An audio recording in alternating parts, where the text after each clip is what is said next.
Estamos en directo, estamos en vivo. A ver, espérate que me pongo esto aquí. ¿Se me oye bien? No sé, compruébalo tú porque yo lo tengo muteado. Sí, yo creo que sí.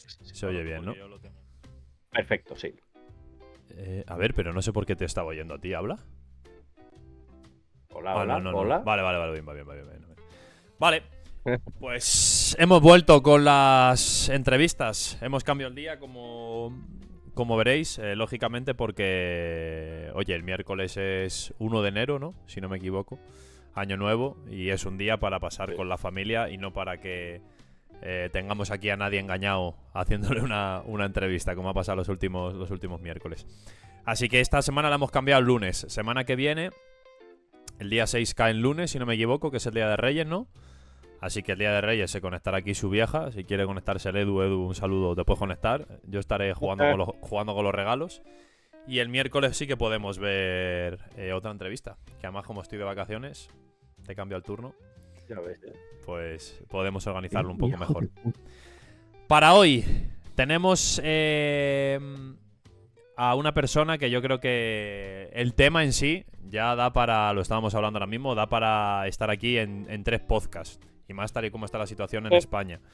Entonces, bueno, es una persona que puede dar juego más de un día. Veremos si vuelve para otra faceta que tiene. Hoy vamos a hablar de educación. En especial también... bueno, no en especial, porque precisamente podríamos dedicar un día completo a la historia. Pero vamos a centrarnos hoy sobre todo en educación y un poco cómo está el contexto en España con diferentes preguntas que hemos hecho. Así que bienvenido, Javier. Buenas tardes. Hola. ¿Qué tal? Buenas tardes. ¿Cómo estáis? Muchas gracias por la invitación. Un placer, macho. Un placer y gracias a ti por pasarnos por pasarte por nuestra casa. Al final lo decimos todos los días. Por nuestra casa virtual, sí. Lo decimos todos los días que lógicamente llegará el momento en el que se nos acaben los amigos a David y a mí que tengan algo que contar. Oye, a partir de ese momento empezaremos a metrallear a gente por Instagram o algo así. Ya veremos a ver cómo... Vaya pan va a volar por ahí. O hacer segundas partes con gente como tú con las que se pueda. Yo encantado. Educación e historia da para mucha trallita, la verdad. Sí. Así que bueno, sin dilatar mucho más, preséntate tú mismo. Cuéntanos un poco quién eres, a qué te dedicas y luego ya vamos un poco zigzagueando por ello.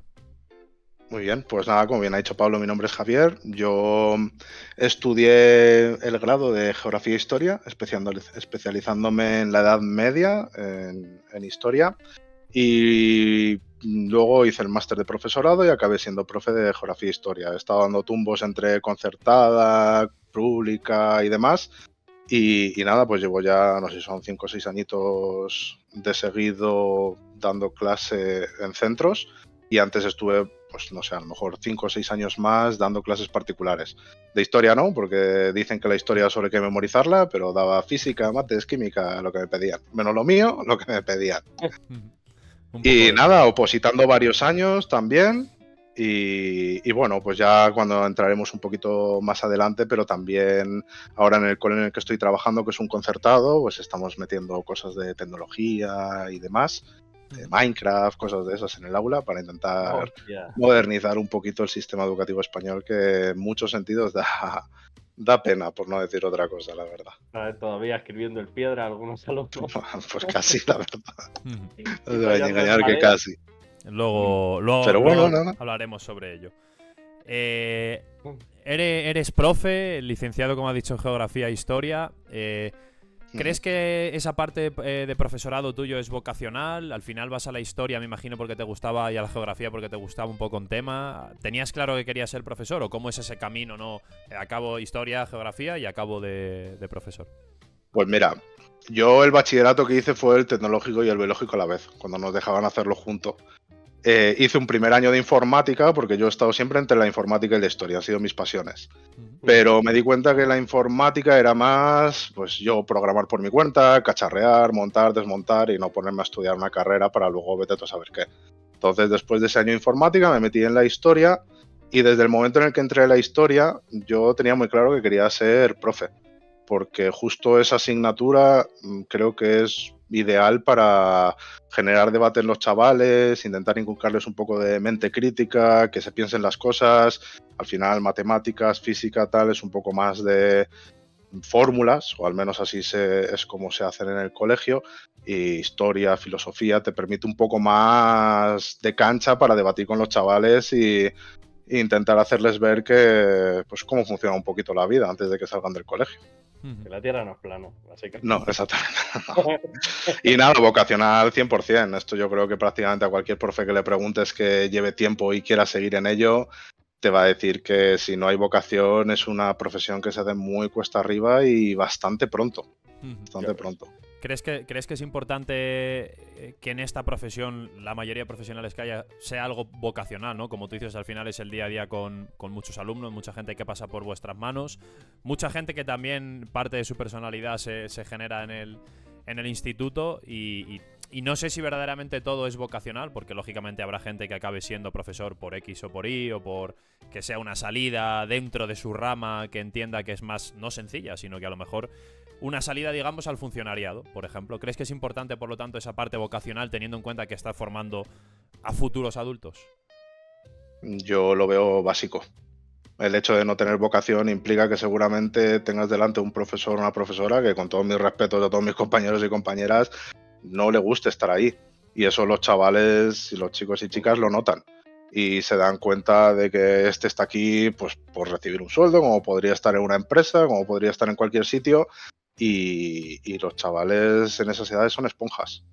Y la forma de llegar a los chicos, seguro que todos hemos tenido un profesor que nos ha encantado y otro que nos ha hecho odiar la asignatura o incluso odiar el estudiar en general, y has acabado haciendo de todo menos a lo mejor lo que querías, o has retrasado mucho ese futuro tuyo que querías porque no encontraste ese clic para estudiar debido a X profesor, o tuviste suerte y lo encontraste por esa persona con vocación. ¿Y crees que está bien, al final, pues toda la formación que tiene un profe, digamos que se centra más el tiro, ¿no?, con la parte del máster del profesorado, que yo creo que ha degenerado un poco ahora también a través, bueno, de tanto máster online que hay y ese tipo de formación? ¿Crees que es idónea la formación que se da de cara a luego ser un profesional en un instituto, en un cole y demás? Máster de profesorado es un sacacuartos, es un pinta y colorea. O sea, no tiene ninguna decirlo función yo así, pedagógica. pero sí. Pero eso ya te lo digo yo, no te preocupes. Sí, sí. O sea, el máster... Claro. A ver, el máster de profesorado de ahora, que es un año, era el antiguo CAP, que eran unos meses. Es decir, si antes lo dabas en unos meses, ahora en un año no han sabido transformarlo para que realmente el docente salga con herramientas. Yo, en la asignatura que más aprendí es la de psicología, que no tiene nada que ver con la pedagogía, pero te ayudaba a ver un poco, pues, cómo van evolucionando los adolescentes, que es una etapa muy complicada en la que se forman, claro, como tú has dicho. Pero luego a nivel pedagógico, herramientas para tú enseñar la asignatura en el aula te dan cero. O sea, yo tenía una profesora en el máster que, aunque le tengo mucho aprecio, era como, no, el mundo es color de rosas, hay que poner siempre vídeos de unicornios y cosas así. Yo, bueno, pero a mí, para explicar, por ejemplo, a Hitler, pues no te voy a poner unicornios, porque la verdad que no pega mucho.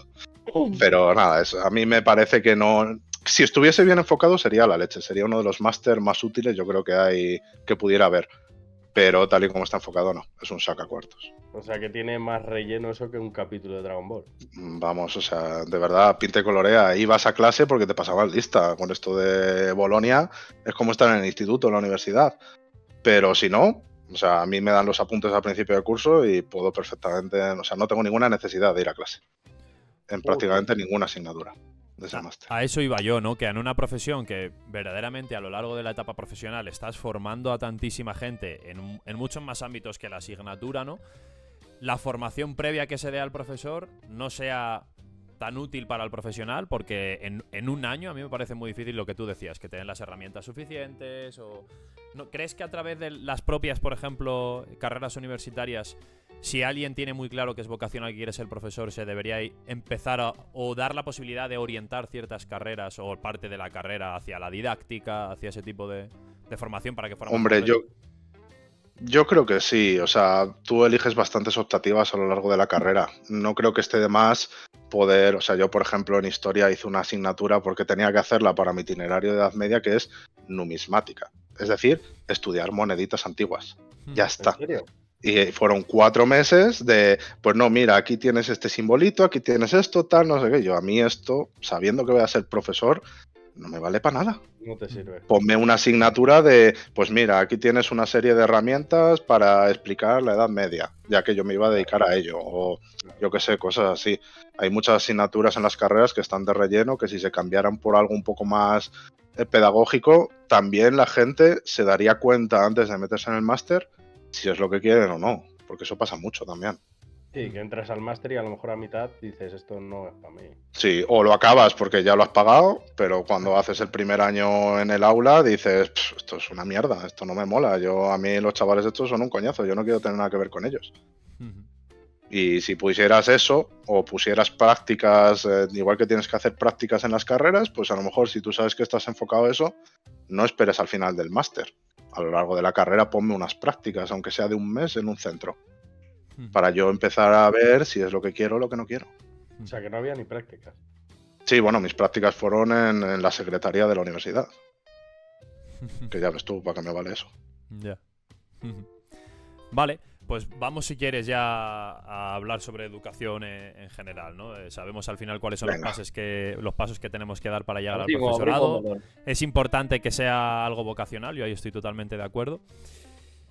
¿Cuáles crees que son los principales, luego iremos hablando de cada uno de ellos si te parece, pero los principales problemas y retos, que a lo mejor está un poco también relacionado, que tiene actualmente la educación pública española? Voy a hablar de la pública, aunque tú estás trabajando en un concertado, si no me equivoco. Sí, pero al final es prácticamente lo mismo, todos adolecen de lo mismo. La saturación en el aula es un problemón. Luego también pues que te encuentras muchos docentes que ya sea porque no quieren o no pueden, no se reciclan, no se actualizan, no se adaptan a los medios, o algunos quieren, pero el centro, la comunidad no te da formas.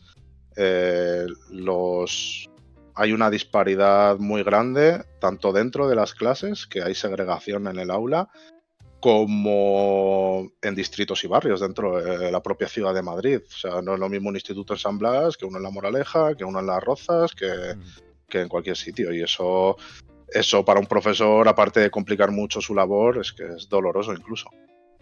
A mí esos me parecen 3 muy grandes. Podríamos tirarnos aquí, como hemos dicho, hablando de educación y de sus problemas, una barbaridad, pero esos 3 me parecen muy, muy gordos. Pero, ¿y qué ejemplo podrías poner? ¿De cada uno de ellos? Sí. Pues, por ejemplo, encontrarte como profesor con 30 chavales en el aula, pues es que eso, ¿cómo vas a personalizar? O sea, al final, igual que cada persona es un mundo, un adolescente lo es más todavía. Y no puedes pretender que todos vayan al mismo ritmo educativo y de aprendizaje, pero siendo 30, yo no puedo pararme en cada uno o en grupitos pequeños, porque si no, a mí me obligan a dar un temario final de curso.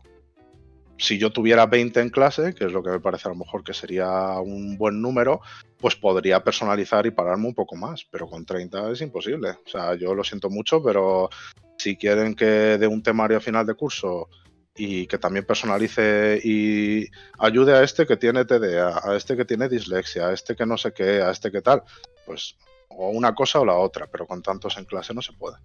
Es imposible. Justo te iba a preguntar sobre ello, sobre cómo influye verdaderamente que el número de estudiantes en el aula sea tan grande, ¿no? Donde no puedes, como tú dices, individualizar la enseñanza. O sea, ¿afecta realmente a esos alumnos que a lo mejor están un poquito por detrás y necesitarían una atención más individualizada? ¿Cómo influye? Sí. O sea, ¿qué sensación tienes tú? Pues mira, a mí me da la impresión de que influye a partes iguales tanto a los que van avanzados, tengan o no altas capacidades, como a aquellos que no, porque si yo tengo 20 chavales en clase, puedo dividir y mandarle unas actividades a uno porque son los de altas capacidades, a otros porque son los repetidores, a otros porque la asignatura le cuesta, y luego al mayor volumen de clase, pues unas actividades más estándar. Pero ahora con 30 estudiantes eso es imposible. O sea, les mando ejercicios a través de Teams, que es lo que utilizamos, o de el Moodle que tenga el colegio de turno, pero no puedes realmente ni siquiera pararte a hablar con los chicos. O sea, en una tutoría, ya incluso dejando al margen la historia, en una tutoría de 30 estudiantes, ¿cómo vas a tutorizar a cada uno? Si es que es imposible. Entonces yo creo que los propios chavales, aquellos que están o muy por encima o muy por debajo, se sienten desplazados. Porque no puedes atenderles como deberías. De hecho, muchos centros cada vez intentan aplicar cada vez más lo que se llaman aulas de pues el refuerzo, que es el refuerzo. Entonces, matemáticas, lengua, inglés, que son las más así que suelen ser complicadas, dejas a 15 o 20 en la clase de referencia y a los otros 10 te los estás llevando a una clase más personal. Y los chavales lo agradecen y se nota que aprenden mucho más. Actualmente pero ahí hay que invertir entonces en otro profesor. Claro, exactamente. Hay el profesor que se llama de referencia y el de refuerzo. ¿En qué número está actualmente las aulas el número máximo de estudiantes? 30 exactos. 30. Y te encuentras, yo estoy dando este año clases con 30 estudiantes exactos. Y la que menos tiene es 24, que no es un número tampoco nada ideal. Hombre, yo creo que en nuestra época 24 era una clase ya petada. Sí, no éramos tantos. No éramos tantos, pero claro, pues no sé, migración, boom, etcétera, etcétera, pero al final, pues es lo que hay. También que cada vez se está invirtiendo menos en educación, que ese es otro tema también que es un tema delicado. Que O sea, la tanto población va más y la inversión va a menos. Exactamente, cada vez menos. O sea, yo en muchos centros en los que he estado, incluso como alumno ya hace años, había veces que los estudiantes iban a los típicos barracones metálicos prefabricados y metías ahí a una clase o a media clase y ya está. Y apañado. Entonces es muy triste. Entonces, ¿crees que para evitar, al final esto puede generar desigualdades educativas, entiendo, ¿no? Que no puedas individualizar la enseñanza, pues va a llevar a desigualdades educativas por lo que tú decías. Los que se quedan un poquito por detrás o los que van un poquito por delante. ¿Cuáles crees que son las soluciones, más allá de únicamente estar relacionado con el número de alumnos? No, o sea, lo ideal sería pues que los centros educativos tuviesen espacio para dividir las aulas y en vez de tener A, B, C, D, pues tuvieras E, F también, eso sería ideal. Pero luego también hay una cosa llamada codocencia, que en vez de que haya un solo profesor y tener que sacarte unos a un refuerzo, pues que haya dos educadores, uno que sea el titular de referencia y otro que sea el apoyo en el aula. Entonces, mientras el profesor de referencia está explicando contenidos, lo que sería general para todos, ese otro codocente está enfocado a aquellos ya sean de altas capacidades o de necesidades educativas o lo que sea. Y eso sería lo que pasa. ¿Qué hay que hacer? Pues soltar el dinero para contratar a gente. Exactamente. No sé si todo esto me imagino que tampoco cambia en exceso, ¿no? Independientemente de que sea un centro público, un centro concertado o un centro privado. Me imagino que es el mismo problema Pablo, que estamos perdiendo. ¿Ahora? ¿Me tenéis? Sí, ¿no? Esa Pablo, ¿no? Vale. Ahora sí. Vale. ¿Ahora me tenéis? Sí. Nada, te decía que me imagino que este problema existe en los tres tipos de centro, ¿no? Independientemente de que sea público, concertado o privado. En el privado sucede menos porque al final ellos tienen, como son inversores privados, pues al final gastan el dinero en lo que ellos consideran oportuno. Eso pasa más en públicos y concertados. Al final los concertados reciben el dinero de la pública y las aportaciones, digamos, privadas o vienen del bachillerato, que es la única parte privada, o son aportaciones voluntarias, entonces no tienen dinero para hacer esas ampliaciones. Claro. Entonces es más público y concertado y también que al final el centro educativo tiene una parcela. Si tú ya la parcela la tienes completamente ocupada, aunque quieras, no puedes expandirte. Sin embargo, los privados sí que pueden comprar terrenos adyacentes, pueden tal cual, entonces tienen más facilidades económicas. Me imagino Mira, que esto... nos pregunta... Espera, es que lo digo porque lo acabo de ver en el chat. Nos pregunta el jefe de Zenit. ¿Y la diferencia entre las bases educativas y las competencias que trabajan con las personas y la realidad laboral? Bueno, eso es otro tema, que llevamos tanto tiempo, llevamos mucho tiempo enseñando de la forma, pues ya no es lo de la letra con sangre entra, obviamente, pero sigue siendo clase magistral, con las típicas asignaturas de siempre. Y yo lo he dicho siempre, a mí una asignatura en la que te enseñaran, lo mismo te enseño a hacer la declaración que a cambiar una rueda. Te enseño habilidades sociales para que luego el día de mañana vas a trabajar en una empresa con un equipo. Y al final los chavales suelen, salvo que el profesor dedique tiempo dentro de su asignatura a ello, los chavales salen sin tener esas habilidades y esas competencias. Por mucho que la nueva ley que se supone que se centra en competencias, pues sigue siendo lo mismo.